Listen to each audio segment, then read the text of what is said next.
തൃശൂരിലെ വോട്ടർ പട്ടിക ക്രമക്കേടിൽ കൂടുതൽ വിവരങ്ങൾ പുറത്ത്. മലപ്പുറത്ത് വോട്ടുള്ള ബി.ജെ.പി. സംസ്ഥാന ഉപാധ്യക്ഷൻ വി ഉണ്ണികൃഷ്ണൻ ജില്ലാ നേതാവിന്റെ വിലാസത്തിൽ തൃശൂരിൽ വോട്ട് ചെയ്തു. തൃശൂരിൽ മാത്രമാണ് വോട്ട് ചെയ്തതെന്നാണ് വി ഉണ്ണികൃഷ്ണന്റെ മറുപടി. അതേസമയം ക്രമക്കേടിന്റെ കൂടുതൽ തെളിവുകൾ നാളെ പുറത്തുവിടുമെന്ന് LDF സ്ഥാനാർത്ഥിയായിരുന്ന വി സുനിൽകുമാറും ക്രമക്കേട് തെളിയിക്കുമെന്ന് UDF സ്ഥാനാർത്ഥിയായിരുന്ന കെ മുരളീധരനും പ്രതികരിച്ചു. തൃശ്ശൂരെ വോട്ടർമാരെ വഞ്ചിച്ച അവരാണ്. കാരണം തൃശ്ശൂരുള്ളവർ വോട്ട് ചെയ്തിട്ടല്ല അദ്ദേഹം ജയിച്ചത്. തിരുവനന്തപുരത്തും കേരളത്തിൻ്റെ എല്ലാ ഭാഗത്തുനിന്നുള്ള ആൾക്കാർ വോട്ട് ചെയ്തിട്ടാണ്. ഈ മുഴുവൻ വോട്ട് എല്ലാ നിയമങ്ങളെയും ലംഘിച്ചുകൊണ്ട് ചേർത്താണ്. അത് ഞങ്ങൾ തെളിയിക്കാനുള്ള ശ്രമത്തിലാണ്. അതിന് ഞങ്ങൾക്ക് BJPയുടെ സർട്ടിഫിക്കറ്റിൻ്റെ ആവശ്യമില്ല. എല്ലാ കേസ് എല്ലാം പഠിച്ചതിന് ശേഷമാണ് കാര്യങ്ങൾ പറയേണ്ടത്.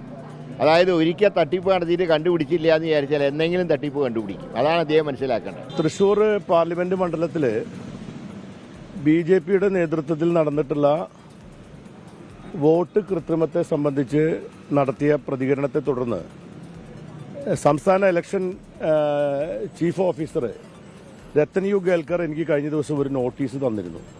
അപ്പോൾ ഇന്ന് ഞാനതിന് കൃത്യമായ മറുപടി കൊടുത്തിരിക്കുകയാണ്. 10,000-കണക്കിന് വോട്ടുകൾ BJPയുടെ കേഡർമാരുടെ വോട്ടുകൾ മറ്റ് മണ്ഡലങ്ങളിൽ നിന്നും ഇവിടേക്ക് വ്യാജമായി വ്യാപകമായി ഓർഗനൈസ്ഡായി RSSന്റെയും BJPയുടെയും സംഘടനാ സംവിധാനങ്ങളും ഈ ഇലക്ഷൻ കമ്മീഷന്റെ പരിപൂർണമായ ഒത്താശയോടും കൂടി ഇലക്ഷൻ നിയമത്തിന്റെ റൂളുകളെയെല്ലാം കാറ്റിൽ പറത്തി ഈ നിയമങ്ങളെയെല്ലാം നോക്കൂത്തിയാക്കിക്കൊണ്ടാണ് വളരെ വ്യാപകമായി ഇപ്പോൾ 10,000-കണക്കിന് വോട്ടുകൾ അവിടെ ചേർക്കപ്പെട്ടിരിക്കുന്നത്. അതിന്റെ വിശദാംശങ്ങളെല്ലാം ഇനിയും വരാൻ പോവാണ്. അതേസമയം വിവാദത്തിൽ കേന്ദ്രമന്ത്രി സുരേഷ് ഗോപി മൗനം തുടരുകയാണ്. ചോദ്യങ്ങളോട് പരിഹാസ മറുപടി. ഇത്രത്തോളം സഹായിച്ചതിന് നന്ദി. നമുക്ക് കാണാം. ഇന്നലെ MP ഓഫീസിന് മുന്നിലെ ബോർഡിൽ CPIM പ്രവർത്തകൻ കരിയോലൊഴിച്ചതിനെതിരെ BJP പ്രവർത്തകർ കമ്മീഷണർ ഓഫീസിലേക്ക് നടത്തിയ പ്രതിഷേധ മാർച്ചിൽ സംഘർഷമുണ്ടായി. സൂരജ് സജി തൃശ്ശൂരിൽ ചെയ്തു. സൂരജ്, ഇപ്പോൾ വന്നതും വന്നുകൊണ്ടിരിക്കുന്നതുമൊക്കെ ട്രെയിലറാണെന്നും ഇനി കൂടുതൽ തെളിവുകളുള്ള സിനിമകളുമായി വരുമെന്ന് LDFും UDFും മുന്നറിയിപ്പ് നൽകുന്നു. അതേസമയം ആരോപണത്തിൽ പ്രതികൂലിച്ചു പോലും പ്രതികരിക്കാതെ സുരേഷ് ഗോപിയും.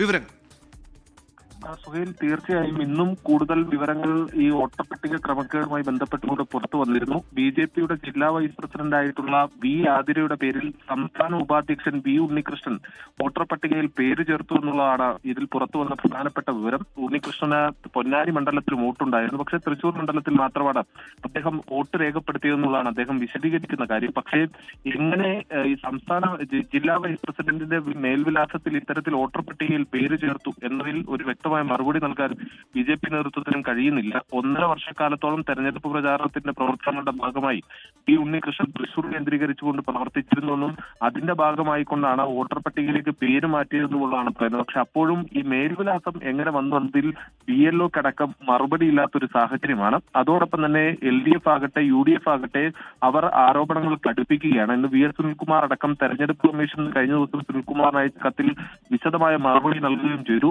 അതുമായി ബന്ധപ്പെട്ടുകൊണ്ട് കൂടുതൽ തെളിവുകൾ വരും ദിവസങ്ങളിൽ പുറത്തുവിടുമെന്നുള്ള സുനിൽകുമാർ പറയുന്നത്. കെ മുരളീധരനാകട്ടെ തൃശ്ശൂരിലെ ജനങ്ങളെ സുരേഷ് ഗോപി വഞ്ചിച്ചു എന്ന ആരോപണം കടുപ്പിക്കുന്നു. അതോടൊപ്പം തന്നെ കേരളത്തിന്റെ വിവിധ ഭാഗങ്ങളിൽ നിന്ന് BJP കേഡർ വോട്ടുകൾ സ്വരൂപിച്ചാണ് സുരേഷ് ഗോപി വിജയം നേടിയത് എന്ന ആരോപണം കൂടി കെ മുരളീധരൻ മുന്നോട്ട് വയ്ക്കുന്നു.